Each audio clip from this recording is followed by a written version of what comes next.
ಆತ್ಮೀಯ ವಿದ್ಯಾರ್ಥಿಗಳೇ, ತಮ್ಮೆಲ್ಲರಿಗೂ ಕೂಡ ನಿಮ್ಮದೇ ಆಗಿರ್ತಕ್ಕಂಥ ಯೂಟ್ಯೂಬ್ ಚಾನಲ್ ಸ್ಟಡಿ ವಿತ್ ಪರಶುರಾಮ್ಗೆ ಸ್ವಾಗತವನ್ನು ಕೋರ್ತೀನಿ. ಇಂದು ಮಾರ್ಚ್ ಏಪ್ರಿಲ್ನಲ್ಲಿ ನಡೆದಿರ್ತಕ್ಕಂಥ SSLC ಮುಖ್ಯ ಪರೀಕ್ಷೆ 2023 ಬರೆದಿರ್ತಕ್ಕಂಥ ವಿದ್ಯಾರ್ಥಿಗಳ ಕಡೆಯ ಹಂತದ ಪರೀಕ್ಷಾ ಫಲಿತಾಂಶ ದಿನಾಂಕದ ಬಗ್ಗೆ ನಾವು ನೋಡೋಣ. ಸೊ ಇದೀಗ TV9 ಡಿಜಿಟಲ್ ಡೆಸ್ಕಲ್ಲಿ ಬಂದಿರತಕ್ಕಂಥ ಸುದ್ದಿ, ಕರ್ನಾಟಕ SSLC ಫಲಿತಾಂಶ 2023 ಶೀಘ್ರದಲ್ಲೇ ಬಿಡುಗಡೆಯಾಗಲಿದೆ ಅಂತ ಕೊಟ್ಟಿದ್ದಾರೆ. ಸೊ ತಾವು ನೋಡ್ತಾ ಇರ್ಬೋದು, ಮೇ 8, 2023 ಘೋಷಣೆ ಆಗ್ತಕ್ಕಂಥ ಸಾಧ್ಯತೆ ಇದೆ ಅಂತಕ್ಕಂಥದ್ದು KSEAB ಅಧಿಕಾರಿಗಳು ತಿಳಿಸಿದ್ದಾರೆ. ಅಂದರೆ ವಿಶೇಷವಾಗಿ ಅದು ಮುಂದಿನ ವಾರನೇ ನಿಮ್ಮ ಪರೀಕ್ಷಾ ಫಲಿತಾಂಶ ಬರ್ತದೆ ಕೊಟ್ಟಿದ್ದಾರೆ. ಮೇ 8, 2023 ಘೋಷಿಸಬಹುದು ಅಂತ ಹೇಳಿದ್ದಾರೆ.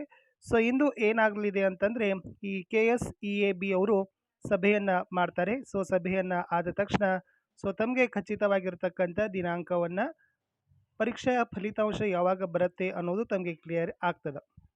ಇಲ್ಲೊಂದು ಹೇಳಿಕೆ ಇದೆ, ನಾವು ಫಲಿತಾಂಶವನ್ನು ಮೇ 8 ಘೋಷಿಸುವ ಸಾಧ್ಯತೆ ಇದೆ. ಇದು 90% ದೃಢೀಕರಿಸಲ್ಪಟ್ಟಿದೆ. ವಾಸ್ತವವಾಗಿ ನಾಳೆ ನಾವು ನಿರ್ಧಾರ ತೆಗೆದುಕೊಳ್ಳಲು ಸಭೆ ನಡೆಸುತ್ತಿದ್ದೇವೆ.